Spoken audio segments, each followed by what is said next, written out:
होनोबो रोंगौ लानोबो रोंगौ बाथ्रायाथ' थिग लबर जानिबो लागे आरो दिबर जानिबो लागे होनोबो रोंगौ लानोबो रोंगौ रोंनांगोन लानो गिव एन्ड टेक पलिसि होनाय लानाय आरो मोनसे खोथाया स्पष्ट थाइसे होनानै थाइनै लाबोनाय बिराद मोजां एडभान्टेज अपरचुनिटि बे जाहैबाय हाग्रामा महिलारी सारनि बाथ्रा बेखौ बिथाङा गोदानै बुंफिनलायनाङा मिथिखागौ बिथांखौ बयबो रायजो राजाफ्रा बै समाव आसामजों बिपिएफआ एलायन्स जानानै साथाम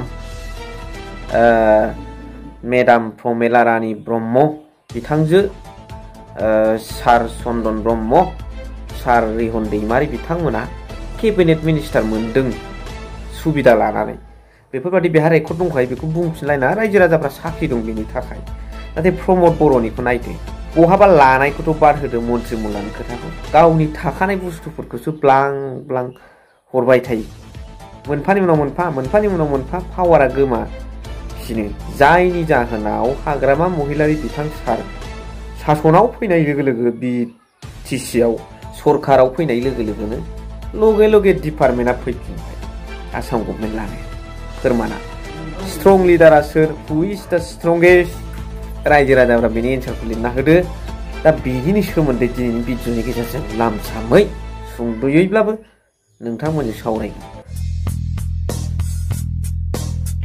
hello everyone once again welcome back to the channel दिनैनि गोदान भिडिअ नोंथां बयखौबो गोसो गोथारै बरायदों लोगोसे आसा खालामो नोंथांमोना बयबो मोजां दं हाग्रामा महिलारी बिथां सारखौ नोंथांमोन रायजो राजाया बयबो मिथियो प्रमद बर' बिथांखौबो बयबो मिथियो नाथाय बाथ्राया जाबाय मा डिफारेन्सआ जाबाय मा हाग्रामा महिलारी बिथां सारा थांनाय माखासे समाव गावनि टेनुर जे 17 बोसोर सासन बे 17 बोसोर सासनाव बिथाङा स्टेटजों माखासे एलायन्सआव थानानै खाबु लादों बेबादि खाबुखौ रायजो राजाफ्रा जोबोद मोजां मोनदों जोबोद गनायदों बै समाव रायजो राजाफ्रा जोबोद बाख्नायदों बै समावनो बिथाङा साथाम केबिनेट मिनिस्टार बिपिएफ दोलोआ लानो हादों जे आसाम गभर्नमेन्टजों एलायन्सआव फैनानै ओरैबायदि सुबिदा लादों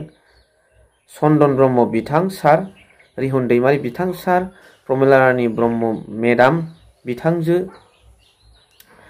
बिथांमोना गासै साथाम केबिनेट मिनिस्टार मोननो हादों गिभ एन्ड टेक पलिसि दा बेखौनो होनदों लानोबो रोंनांगोन होनोबो रोंनांगोन लानांगोनबो होनांगोनबो आरो होदो बांसिनखौ लादो थाइसेखौ होनानै थाइनै लाबोग्रासो आं होनदों हाग्रामा महिलारी बिथां सारा जायनि जाहोनाव प्रमद बर' बिथांजों थांनाय बिजेपिआ जेबादि एलायन्स एनडिए दंमोन बेवहाय जाबादि बिथांमोना मन्त्रि बिदोंमोन बेनि गेजेराव सासेल' मानगोनां इउजि ब्रह्म बिथाङाल' मोननो हादों बेबो डिपार्टमेन्टआ एकदम जात्रा सोलाय सोल' जालायदों दा नै बुंनो थाङोब्ला खम समनि गेजेरावब्लाबो लोगोसे बे एनजिअआव हाबबाय होननानै मिथिजानो थाखाय डिपार्टमेन्टआबो मोजां लगे लगे हाग्रामा महिलारी सारा सासनाव फैनाय लोगो लोगो बिटिसिनि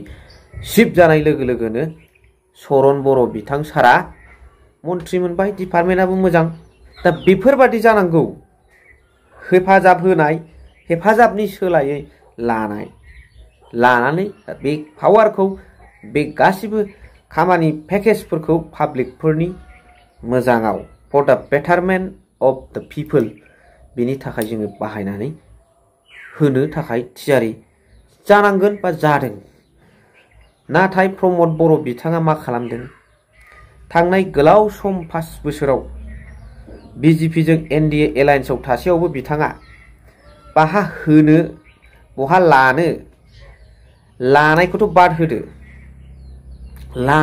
होदो बिथाङा पावारखौनो बिटिसिनिखौ मोनफानि उनाव मोनफा हरगासिनो हरदों गासिखौबो गावनाव थाखानाय गोहोफोरखौ बिथाङा आसाम स्टेटनोसो हरजोबदों बिथाङा जेबो आसाम स्टेटनिफ्राय सुबिदा लानो रोङाखै, अपरचुनिटि लानो रोङाखै, एडभान्टेज लानो रोङाखै।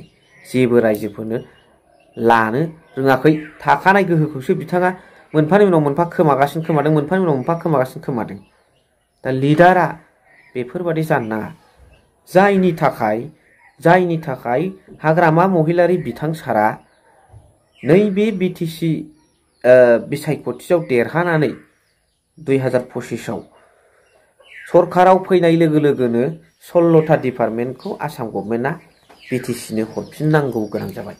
आरो डिसिफ्रा सुपारभाइजिं, मनिटरिं, एडिशनेल सेक्रेटारि बेफोरबायदि बिबानाव नायदिंनायनि, नायबिजिरनायनि, नायसंनायनि बिबान लादोंमोन। बेखौबो गासिबो सारेन्डार जानांबाय।